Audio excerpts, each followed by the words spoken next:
सुप्रभात प्रिय बच्चों, आप सभी का मदरसा देवगांव यूट्यूब चैनल में हार्दिक स्वागत है।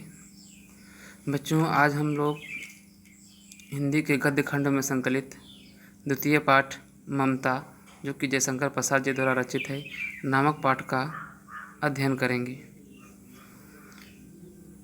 प्रस्तुत पाठ में एक युवती के माध्यम से, एक विधवा स्त्री के माध्यम से लोगों को ये समझाया दर्शाया गया है कि चाहे जितनी विपत्तियाँ आ जाएं, लेकिन हमें अपने कर्तव्य पथ से अडिग नहीं होना है, अर्थात अपने कर्तव्यता और सत्यता के पथ पर सदैव आगे चलते रहना है।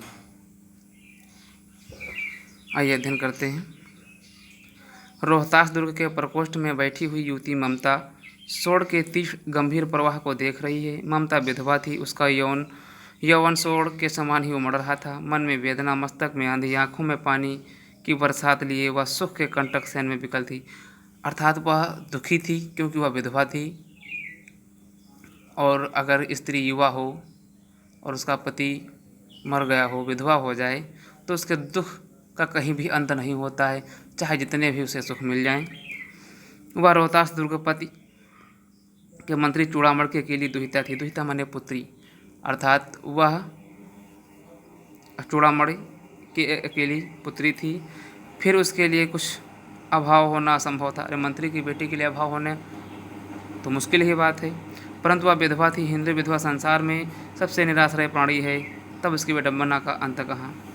संसार में विधवा निराश्रय प्राणी, चाहे जितना आश्रय देने वाले हों, लेकिन वह निराश्रित ही रहती है पति के बिना, तब उसकी विडंबना का कहाँ अंत, अर्थात उसके दुखों का अंत नहीं हो सकता है। चूड़ामण ने चुपचाप उसके प्रकोष्ठ में प्रवेश किया। सोड़ के प्रवाह में, उसके कलनाद में अपना जीवन मिलाने में वह बेसुध थी। पिता का आना न जान सकी। चूड़ामण व्यथित हो उठे। स्नेह पालिता पुत्री के लिए क्या करें, या स्थिर ना कर सकते थे।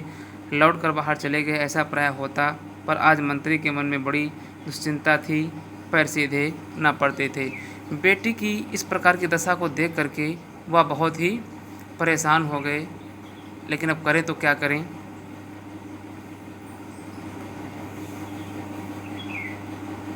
एक पहर बीत जाने पर वे फिर ममता के पास आए। उस समय उनके पीछे 10 सेवक चांदी के बड़े थालों में कुछ लिए खड़े थे। कितने ही मनुष्यों के पद शब्द सुन ममता ने घूम कर देखा, तथा पैरों की आवाज़ सुनकर ममता ने घूम कर देखा। मंत्री ने सब थालों को रखने का संकेत दिया। अनुचर थाल रख कर चले गए, अर्थात अनुचर जो पीछे पीछे आए थे वे थाल रख करके चले गए। ममता ने पूछा, यह क्या है पिताजी? तेरे लिए बेटी उपहार है, कहकर चूड़ामण ने उसका आवरण उलट दिया। आवरण मतलब जिस कपड़े से वह ढके हुए थे उसको खोल दिया। स्वर्ण का पीलापन उस सुनहली संध्या में विकीर्ण होने लगा। ममता चौंक उठी, अर्थात जो चांदी के थाल थे उनमें सोना भरा हुआ था। इतना स्वर्ण यह कहाँ से आया? चुप रहो ममता, यह तुम्हारे लिए है। तो क्या आपने मलेच्छ का उत्कोच स्वीकार कर लिया, अर्थात चोरी, बेईमानी, मक्कारी, या कह सकते हैं झूठ का धन आपने स्वीकार कर लिया? पिताजी, यह अनर्थ है, अर्थ नहीं है, लौटा दीजिए पिताजी। हम लोग ब्राह्मण हैं, इतना सोना लेकर क्या करेंगे? इस पतनोन्मुख प्राचीन सामंत वंश का अंत समीप है बेटी। किसी भी दिन सहरसा रोहितास पर अधिकार कर सकता है। उस दिन मंत्री तो न रहेगा, तब के लिए बेटी, हे भगवान, तब के लिए, विपद के लिए इतना आयोजन, परम पिता की इच्छा के प्रति इतना साहस। पिताजी, क्या भीख ना मिलेगी? क्या कोई हिंदू भूपृष्ठ पर ना बचा रह जाएगा जो ब्राह्मण को 2 मुट्ठी अन्न दे सके? यह असंभव है, फेर दीजिए पिताजी, मैं काँप रही हूँ। इसकी चमक आँखों को अंधा बना रही है। मूर्ख है, कहकर चूड़ामण चले गए। अर्थात बेटी ने इस प्रकार से कहा कि वो अंत में अपने जीवन को भिक्षा मांग करके निर्वाह करने का भी मन बना लेती है, लेकिन वो सोने को स्वीकार नहीं करती है। तो पिताजी ने कहा मूर्ख है, कहकर चले गए। दूसरे दिन जब डोलियों का तांता भीतर आ रहा था, ब्राह्मण मंत्री चूड़ामण का हृदय धक धक करने लगा। वह अपने को रोक न सका।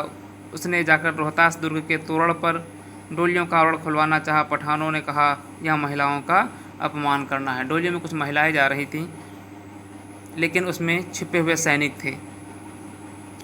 बात बढ़ गई, तलवारें खींची, ब्राह्मण वहीं मारा गया, और राजा, रानी और कोच सब छली से शाह के हाथ पड़े। निकल गई ममता। डोली में भरे हुए पठान सैनिक दूर भर में फैल गए, पर ममता ना मिली। अर्थात सब लोग ममता को ढूंढने लगे। ब्राह्मण मारा गया, लेकिन ममता चुपचाप वहीं से निकल गई और किसी के हाथ ना लगी।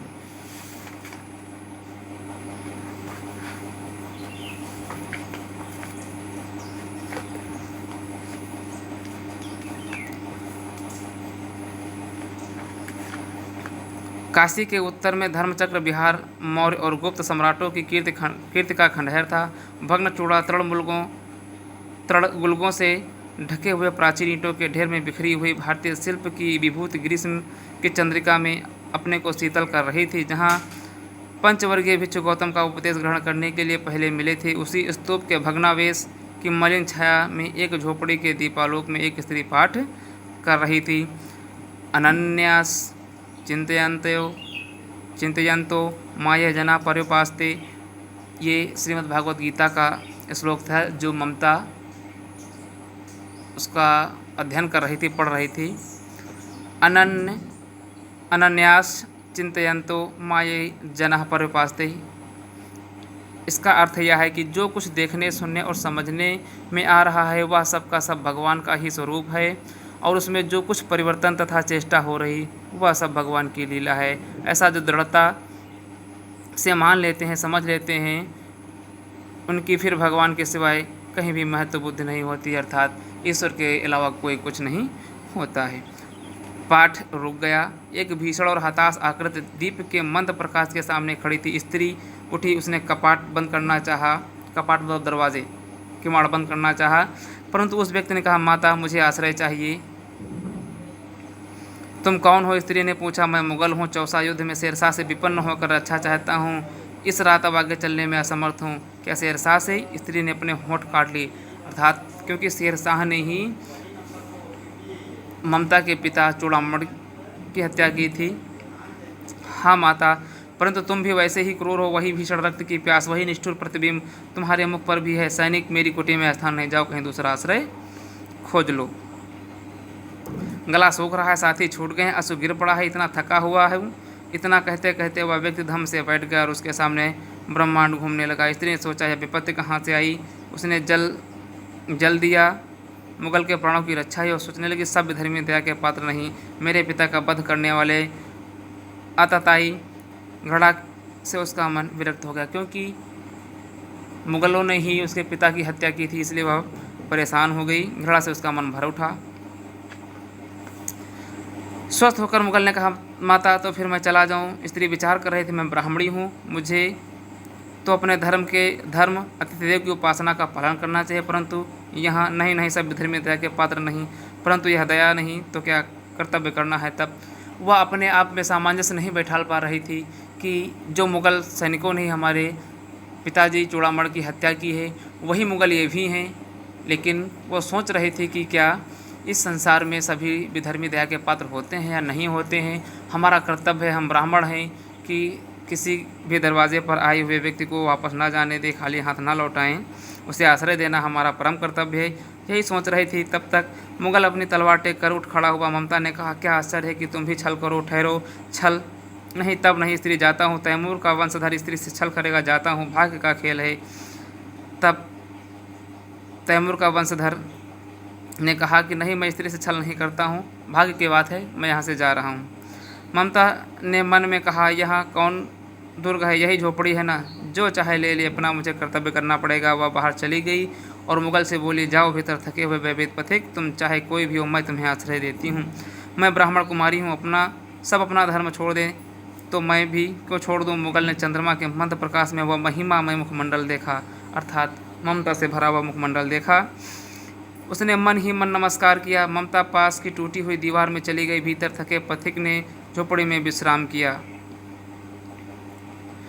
प्रभात के खंडहर की संधि से ममता ने देखा, खंडहर की संधि अर्थात जो दीवारें बनी थी, संधि मतलब जोड़, जहाँ पर जोड़ थे वहाँ से उस छोटे छोटे गड्ढे थे, उनसे दिखाई दे रहा। प्रभात के खंडहर की संधि से ममता ने देखा, सैकड़ों अश्व वही उस प्रांत में घूम रहे हैं। वह अपनी मूर्खता पर अपने को कोसने लगी। अब उस झोपड़ी से निकलकर उस पथिक ने कहा, मिर्जा मैं यहाँ हूँ। शब्द सुनते प्रसन्नता के चित्कार ध्वनि से वह प्रांत गूंज उठा। ममता अधिक भयभीत हुई। पथिक ने कहा, वह स्त्री कहाँ, उसे खोज निकालो। ममता छिपने के लिए अधिक सचेष्ट हुई। वह मृग गांव में चली गई, दिन भर उसमें से ना निकली। संध्या में जब उन लोगों के जाने का उपक्रम हुआ तो ममता ने सुना, पथिक घोड़े पर सवार होते हुए कह रहा है, मिर्जा उस स्त्री को मैं कुछ ना दे सका, उसका घर बनवा देना, क्योंकि मैंने विपत्ति में यहाँ विश्राम पाया था, यह स्थान भूलना मत। इसके बाद वे चले गए। चौसा के मुगल पठान युद्ध को बहुत दिन बीत गए। ममता अब 70 वर्ष की वृद्धा है। वह अपनी झोपड़ी में एक दिन पड़ी थी। शीतकाल का प्रभात था। उसका जीर्ण कंकाल खांसी से गूंज रहा था, अर्थात उसका पुराना शरीर, बिल्कुल वृद्ध शरीर, हड्डियां दिखाई दे रही थी और वो भी खांसी से गूंज रहा था। ममता की सेवा के लिए गांव की 2-3 स्त्रियां उसे घेर कर बैठी थी, क्योंकि वह आजीवन सबके दुख की सहभागिनी रही थी, अर्थात जीवन भर में किसी के दुख सुख में वह जरूर शामिल होती थी। ममता ने जल पीना चाहा कि स्त्री ने सीपी से जल पिलाया। सहसा एक अश्वारोही उसी झोपड़ी के द्वार पर दिखाई पड़ा। वह अपनी धुन में कहने लगा, मिर्जा ने जो चित्र बना कर दिया है वह तो इसी जगह का होना चाहिए। वह बुढ़िया मर गई होगी। अब किससे पूछूं कि एक दिन शहंशाह हुमायूं किस छप्पर के नीचे बैठे थे। यह घटना भी तो 47 वर्ष से ऊपर की हुई।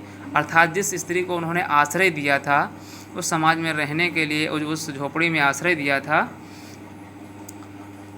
तो वो कोई और नहीं, शहंशाह हुमायूं थे, जो युद्ध में विक्षत हो चुके थे। ममता ने अपने विकल कानों से सुना।